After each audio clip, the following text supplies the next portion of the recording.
News చూస్తే వల్లభనేని వంశీని hospital తరలింపులో జాప్యం కొనసాగుతోంది. వంశీని ఆసుపత్రికి తరలించాలని నిన్న సాయంత్రం హైకోర్టు ఉత్తర్వులు ఇచ్చింది. ఇంకా విజయవాడ సబ్ జైలుకు ఉత్తర్వుల కాపీ చేరుకోలేదు. ఉత్తర్వుల కాపీ కోసం వంశీ కుటుంబ సభ్యులు ఎదురు చూస్తున్నారు. హైకోర్టు నుంచి ఉత్తర్వుల కాపీ సబ్ జైలుకు చేరాక వంశీని ఆసుపత్రికి తరలించనున్నారు.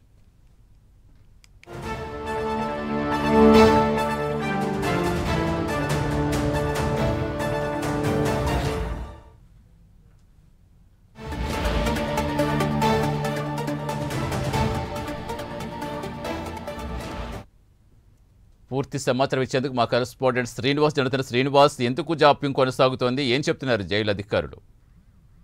Thank you Satish. ఏదైతే గన్నవరం మాజీ ఎమ్మెల్యే వల్లభనేని వంశీకి సంబంధించి కూడా నిన్న ఏపీ హైకోర్టులో కాస్త ఊరట దక్కిందని చెప్పుకోవచ్చు. అయితే అతను తీవ్ర అనారోగ్యంతో బాధపడుతున్నాం, తనకి ప్రైవేట్ ఆసుపత్రిలో చికిత్స అందించాలా, సరైన చికిత్స అందట్లేదు, తనకు చికిత్స అవసరం ఉందని చెప్పేసి కూడా ఆయన ఒక నిన్న పిటిషన్ దాఖలు చేస్తారు. అయితే దీని మీద హైకోర్టు న్యాయస్థానం నిన్న విచారణ చేపట్టింది. అతన్ని ప్రైవేట్ ఆసుపత్రి అంటే ఆసుపత్రిలో సరైన చికిత్స అందించాలని చెప్పేసి కూడా నిన్న హైకోర్టు ఆదేశాలు జారీ చేసింది. దీని మీద కూడా అతని ఆరోగ్య విషయంలో కూడా పూర్తిగా చికిత్స అందించి అతని రిపోర్టు కూడా పూర్తి స్థాయి రిపోర్ట్ ఒక నివేదిక చేసి అందించాలని చెప్పేసి కూడా జైలు సూపరింటెండెంట్ అధికారులకు కూడా నిన్న హైకోర్టు ఆదేశాలు జారీ చేసింది. అయితే దీనికి సంబంధించి కూడా ఈ రోజు ఇంకా న్యాయస్థానం ఆదేశాల మటుకు ఇంకా జైలుకు సంబంధించి కూడా కాపీ అందకపోవడంతో అతను ఇంకా వంశీకి ఇంకా అక్కడ నుంచి కూడా తరలించే పరిస్థితి నెలకొంది. అంటే అక్కడ నుంచి కోర్టు నుంచి తమకంగా సరైన ఆదేశాలు రాలేదు, ఆ కాపీ అందితే తాము వంశీని వెంటనే ఇక్కడ నుంచి తరలిస్తామని చెప్పేసి కూడా జైలు అధికారులు చెప్తున్నారు. అయితే ఇప్పటికే ఆ కుటుంబ సభ్యులు కూడా అక్కడికి జైలు వద్ద